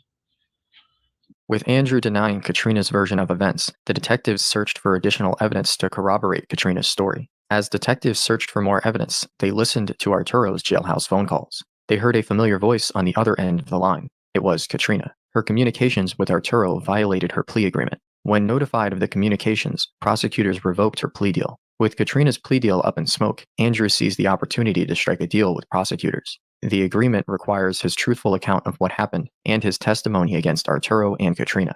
The following is Andrew's version of events on the day Shannon was killed. Andrew receives a call from Arturo telling him to meet at Katrina's house. Once inside Katrina's house, Arturo shows Shannon's body to Andrew. Arturo tells Andrew that she was killed in her apartment and brought to Katrina's house. Arturo said that Shannon was bludgeoned to death by hammer strikes to the head. At the direction of Arturo, they dismembered Shannon's body using a machete. They placed Shannon's body in a 55-gallon drum. Katrina then recommended the idea of using sulfuric acid to help dispose of the body. They purchased the sulfuric acid, and they removed Shannon's head and torso from one drum, put it in another drum, and poured the sulfuric acid on Shannon's head and torso. According to a detective, the sulfuric acid they had purchased wasn't sufficient to dissolve the body, as they had purchased off-brand sulfuric acid that was not 100% pure. With the sulfuric acid not working, Katrina bought a freezer for the remaining body parts. Andrew did express remorse for his role in the crime. Andrew said he agreed to participate because he feared he would be next if he didn't. In September 2018, prosecutors indicted Arturo Novoa and Katrina Layton for the murder of Shannon Graves. With the death penalty on the table, the two quickly made a deal. Arturo pled guilty to 47 of the 48 counts, including murder. Arturo Novoa received a sentence of 43 years in prison. Katrina pled guilty to tampering with evidence, obstruction of justice, and abuse of a corpse. Katrina Layton received a sentence of 18 years. For his cooperation, Andrew Herman pled guilty to tampering with evidence, abuse of a corpse, and engaging in a pattern of corrupt activity. Andrew received a sentence of 12 years. Shannon's circle of so-called friends stole her life. Shannon's family continues to mourn her loss and wonder what could have been. Shannon's dog Molly now lives with Debbie. Even with Arturo's murder conviction, it is believed by some, including a few investigators, that it was Katrina who killed Shannon. Let me know what you think in the comments. Remember to check out Ray. We already know. I was in another app. Oh, we already know Berto thinks she killed her. Do y'all think she killed her? Do y'all think that Katrina killed Shannon? I couldn't think of her name. I don't know, but we have another one if you want to watch it.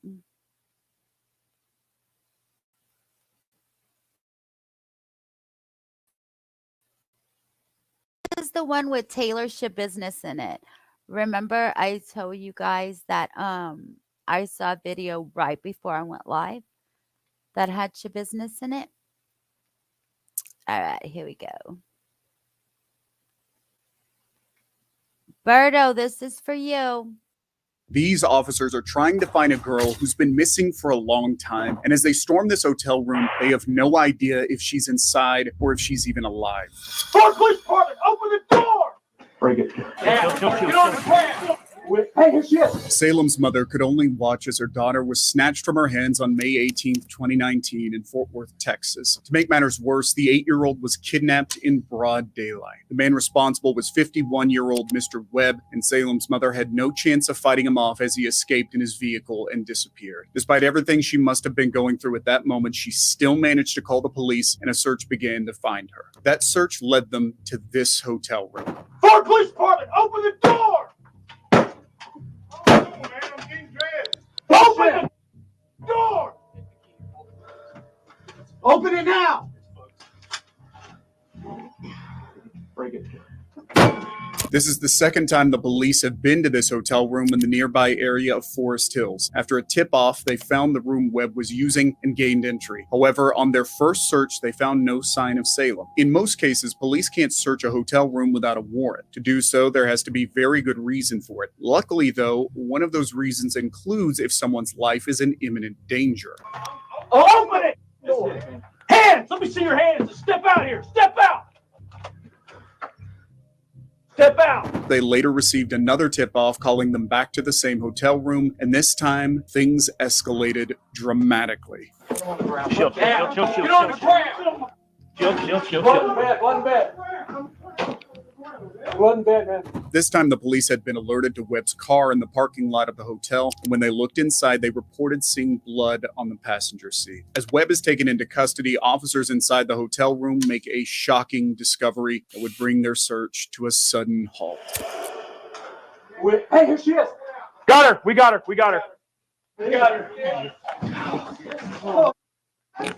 Yes. Hey, buddy.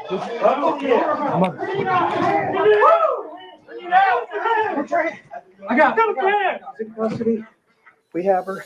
That's officers celebrating after finding Salem alive and well. It turns out that she was there all along, but Webb had forced her to hide under a pile of laundry by threatening her and her family. Now it was time to get the suspect booked, charged, and Salem returned to her parents. Oh my God. We need an EMT. Get Cole Midstar. Yes. No. Don't worry about your clothes. Don't worry about your clothes. We got a towel? Come here.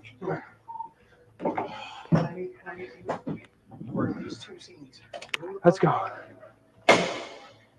Come on, sweetheart. You're okay? You're safe? We got you. You're going to be okay. We got her. Hold the door. Hey, back off, guys. Back off. Please, just back off. Riz, they found her. We have her. Hey, Hayes, let's go. Let's get her in here so she can sit down. Guys, listen, just stay there for me, okay? Hey, do me a favor. Can you... This is the father. Okay. Just hold on, okay? If the officers had not found her when they did, it might not have ended so happily. Webb was naked at the time, and fortunately, we can never know what he had in mind for Salem, but what we do know is that a jury found him guilty and sentenced him to life in a federal prison. Sadly, police don't always find their victims alive or even in one piece, as in this gruesome case of a man murdered spontaneously without... This next one is about Taylor's shit business. Remember, we did her trial. We all know about her, right? But this is the body cam footage of when the mom called when she found the boyfriend's body. Without warning. Hey, is this blood?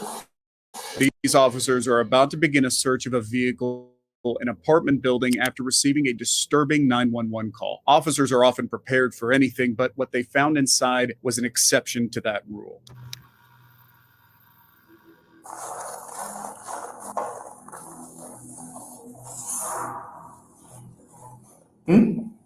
Hey, is this blood? Does this look like blood to you? Before they even got into the apartment, they noticed something suspicious on the ground. Am I just tripping? Bloody footprint? You see this right here? Could possibly be blood. Hey, who did that?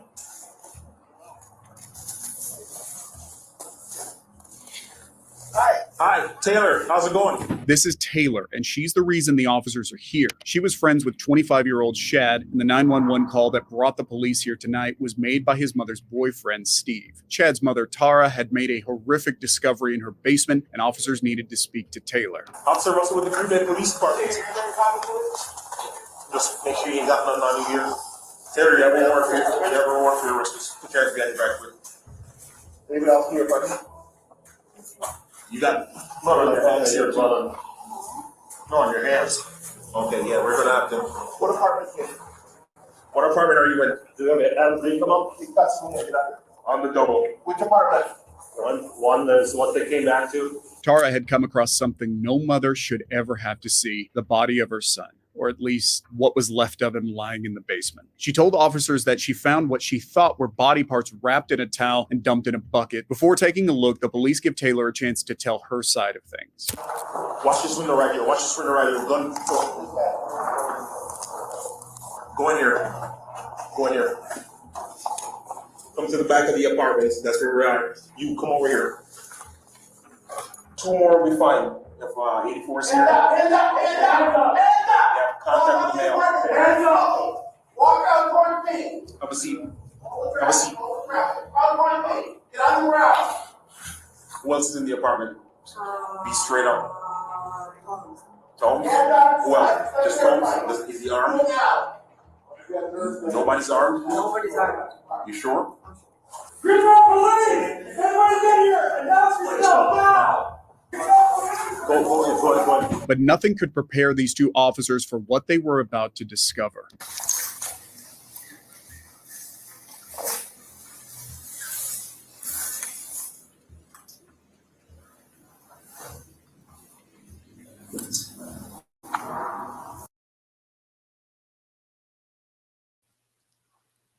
The dude is literally looking at Shad's freaking head right now in the bucket.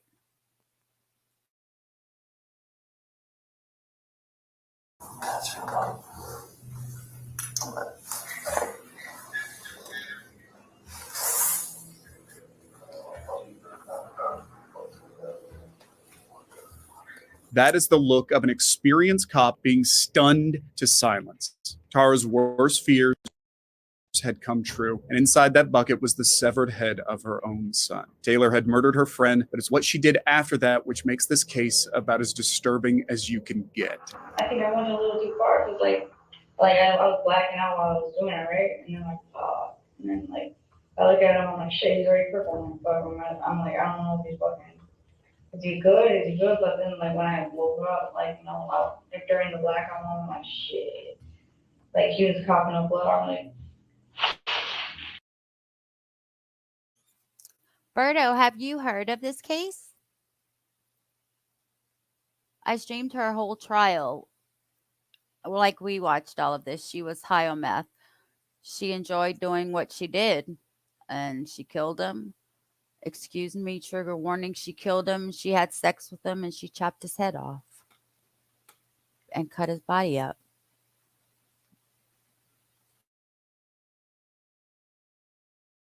I don't know. I just kept on going. You made the comment. You said that when you were choking, you was coughing blood. You kind of were gone this far. I'm just going to keep going. Did you realize that by continuing that may kill him? Yeah, because I felt bad because I'm like, damn, there's any reason that for this. Did you want Chad to be dead? No, it was out of random. Taylor claims it all started with a moment of extreme passion which went horribly wrong, and then she decided to cut him up into pieces. You ever love something so much that it kills? It happens to me. That's the feeling that I have. I love something so much that I kill it. I love it so much, and then I kill it. That's what happens to me. Well, what did you do with the body? Somewhere? They're basement, upstairs, downstairs? In the basement. I was gonna bring them. And then I know I forgot the head. I wanted the head. Did you bring anything with you? Yeah, it's in the van. What? It's in the van. Foot maybe. The what? I think it's a foot. A foot in the van? A leg maybe. I don't know. I'm gonna bring it all, and then I'm like, man, I got lazy. A closer look at the basement revealed more body parts and even organs scattered around in plastic bags, including what was described as a male organ. Taylor later admitted to engaging in sexual pleasure with some of Chad's body parts before she hid them. She was put on trial for first-degree intentional homicide, mutilation of a corpse, and sexual assault in the third degree. And with the evidence against her, she was sentenced to life without parole. Taylor never got the chance to dump the body, which might have gotten her off a murder charge. But this next case sees a man flushing evidence and his freedom completely down the drain. Wendy's triple, no pickles, iced tea, no ice, 2. You remember she has a daughter? I think a daughter. When they showed her face, just I recognized it. So yeah. Yeah, she has a child. I think it might be a daughter. But her baby daddy is in jail. I think he got out this month or gets out this month or next month. He had posted on something whenever Taylor went to trial.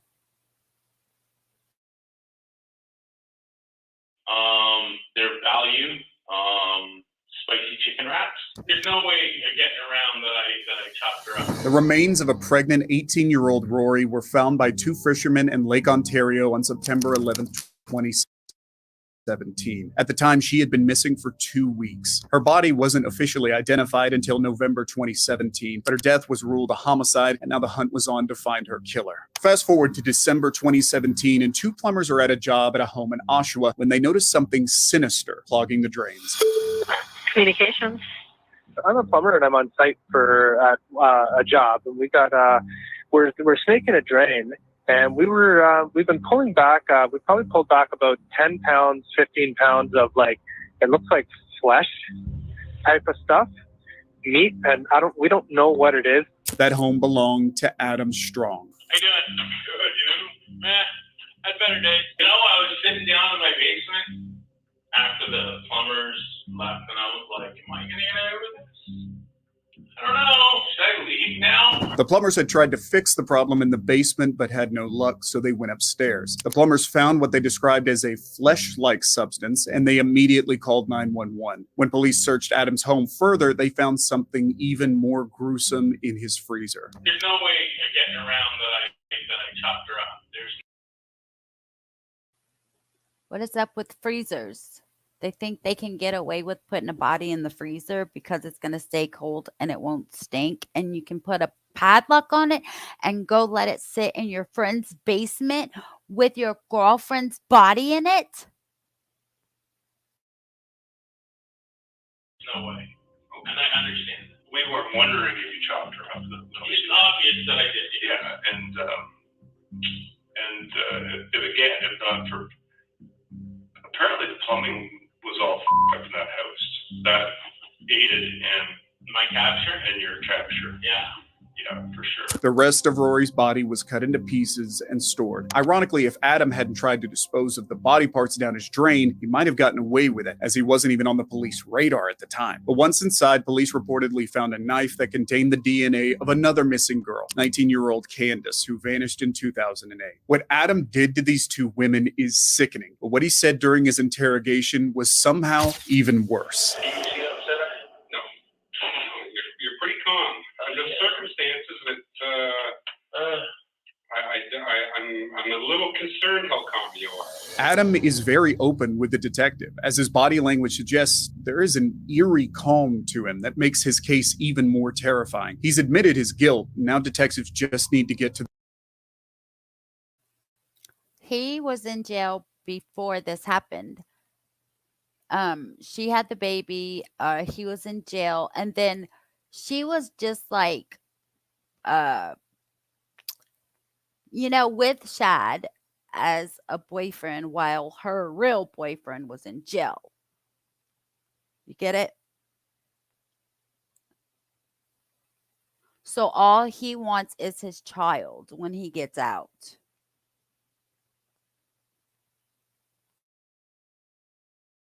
The finer, bloody details. It was all done in one evening. Oh, really? Oh, yeah. But this was all one piece, and then this was all one piece. Yeah, really? Sorry, man, I don't remember. Really? Yeah, it wasn't important to me, man. She's definitely deceased. Yes. Yes. And you clearly have said, yeah, I disposed of her. Yes. Yes. Tried to. But unfortunately was foiled by inadequate plumbing. Yep. And that's a freaking shame. Not for me. For me. Yeah, for you. Yeah. Holy crap. He's just blaming his capture on bad plumbing. And it's not fair to him that the house didn't have adequate plumbing. Because if it did, then he wouldn't have got caught. Are you serious right now?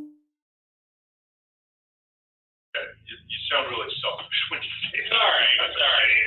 What are you gonna hack from for? Wendy's triple. Yeah, that's doable. No pickles. Iced tea, no ice. Two. Their value. Spicy chicken wraps and a grilled chicken Caesar salad.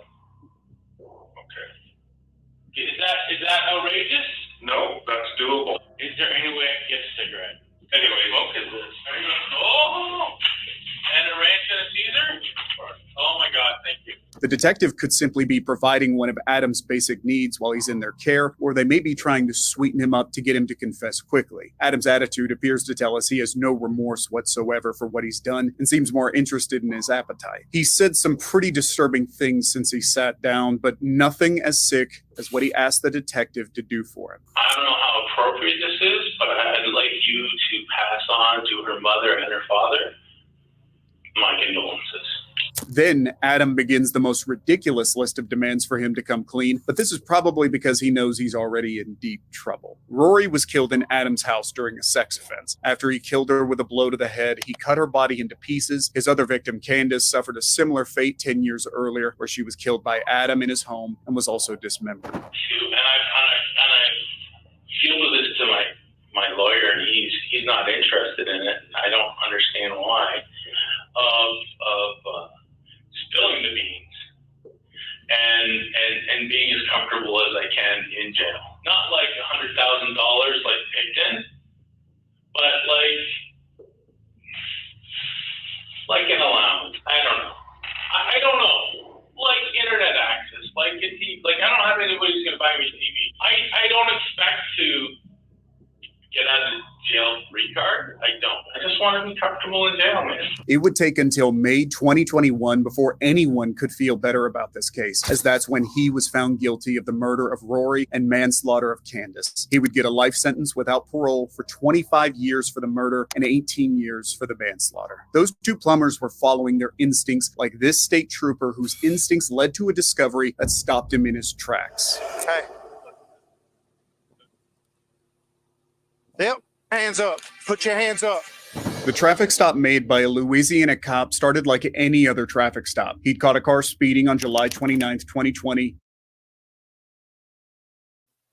I'm telling you, why are they speeding or doing stupid crap? No light, flat headlight or brake light or whatever, license plate, something's wrong with it. Like, what in the hell? Like the dude, remember, transporting all the drugs, and him and his mom were acting fishy. Remember that? Like, dude, if you're doing something stupid, don't further break the law to get caught.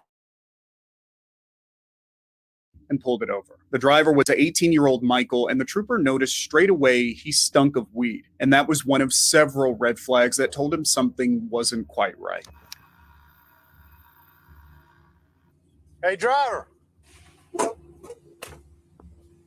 Hey, step back here with me, man. How are you? Hey, good afternoon. I'm Trooper Nielsen, Louisiana State Police. The reason why I stopped you was for speeding. You know how fast you're going? What's that? 73 and a 55, so it's 18 over the limit. Do you have your driver's license? No, sir. Do you have a driver's license? No, sir. Then why are you driving? It also turns out he had no insurance either, so he was already looking at a possible fine of $500 and 6 months behind bars. That's before you took into account the speeding ticket he's going to get. He only needs to be carrying weed to add another charge to the list, and this cop is experienced enough to know whether the suspect is lying. Do you have any weapons on you? No, sir. It's okay. I was just asking. What's your name, man? Michael. Michael. Is anybody with you? So it's just me. You have insurance? All right, show me your insurance. Whose car is this, man? Your big brother's? You smoking weed today? Look at me. I did really. I'm not high right now. Okay. All right, we'll take a look at you. Do you have an ID? You have any ID? Is there any weed in the car, man? Don't stop. Step here. Step here to me. Look at me, Michael. Make eye contact with me. Step out here. Step up here. Is there any weed in the car? Yes or no? Just a doobie in the ashtray, like. Okay. Other than that, there's anything else? Dizzy. You be honest with me, I'll be honest with you. I ain't looking for no roads. You hear me? Yes, sir. Is there anything else? Drug recognition experts are officers specifically trained to recognize impairment in drivers under the influence of drugs or other than or including alcohol. When did you puff last? Be honest. Because I'm a drug recognition expert. About an hour ago. Okay. Okay. I'm gonna look at you, but all right, where are you headed right now? I was headed back home. Where's home? What's your address? No, stop. Come here. Where do you live? It's easy. It's easy to answer this. Where do you live? You don't know how to drive to your house? I was coming from there, how I got lost. So what's the address? You don't know your address? No, sir. Okay, come back here. Come back here. This cop is probably asking himself why an 18-year-old with no license needed to drive so dangerously and what he might be hiding. He has told the suspect he smells weed, and with Michael's permission, he can conduct a search of the vehicle's interior and try to discover exactly what's going on here. Prop up on this bumper right here, okay? Just sit down right here, okay? All right. You've admitted there's a small amount of marijuana in the car, and I've smelled it. It's probable cause. Can I take a look at your car? It's yes or no? Yes, sir. Okay. Okay. Nothing. Okay. It's your brother's car? It's your brother's car?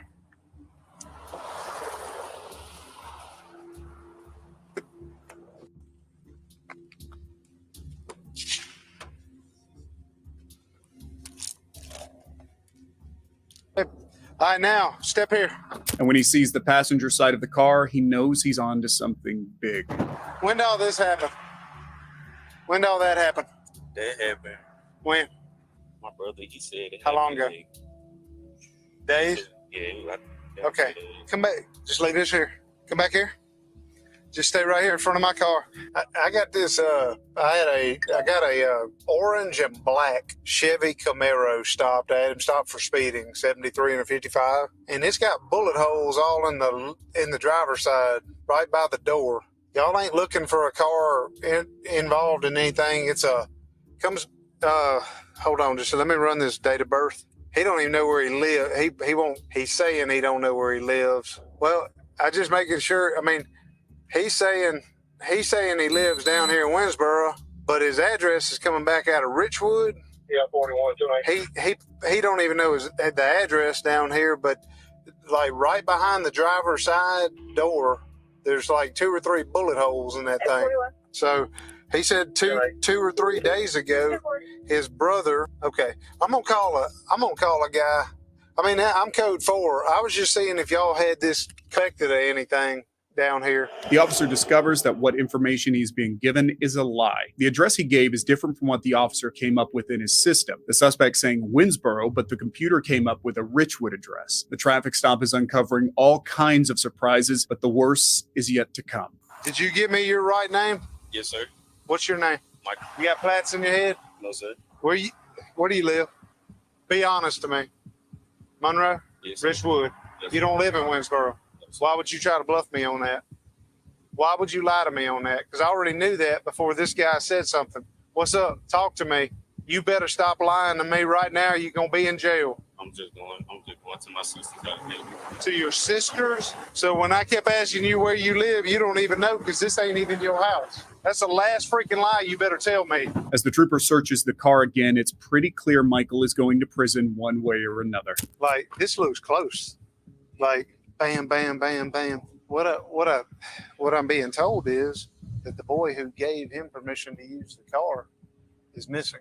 So he's lying his ass off. Go looking for the person who owns the car, find out that the son of the owner of the car is missing, and now we got bullet holes all in the car.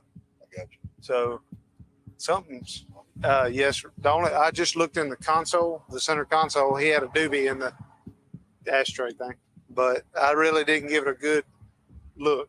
I'm gonna do the obvious thing I want to do. Hey. Yep. When the trooper opens the trunk, he finds out why his suspect has been acting so suspicious, as there is a dead body inside, and this traffic stop has just become a murder investigation. Hands up. Put your hands up. Put your hand behind your back. Put your hands behind your back. Don't move. Do you understand? Don't move. Who is that? Who is that? Who is who? That's Mike. That's Mike. How did Mike get there? Tell me. It wasn't me, man. It was. Okay. I just hit him, bro. I did. You just hit him? I did. Okay. Lock this down. Lock this down. I have some investigators come and talk to you. Do you understand? Yes, sir. They gave him permission to use the car. His mama reported him missing. I popped the trunk. Saw there's a dead body in the trunk. Michael was not alone in this case, as he and his friend Cameron had robbed and killed the man, so his claims he hit him in a car accident were another lie. According to reports, it was Cameron who fired the gun that killed the victim, and it is believed Michael was on his way to dump the body when he was caught. For his role in the murder, Michael was sentenced to 25 years in prison.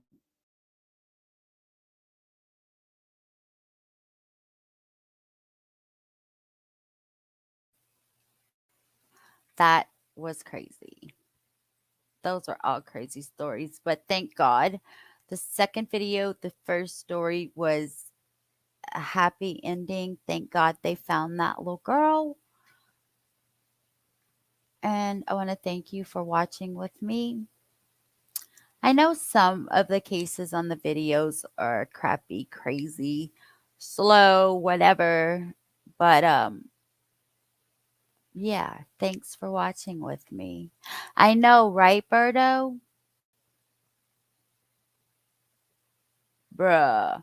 Did they kill the dude for the car? Yeah. I don't know. That was crazy, but all right. It's almost 3.5 hours total I've been live, so I'm getting off of here. Yeah, we do learn a lot from these videos. Learn that A, don't bring your cell phone when you commit a crime. B, when you're driving and you have evidence on you, don't speed. Don't go with some stupid license plate. Not like, dude, you gonna get caught. Just don't do it. Don't try. Don't try. And I'm saying bye.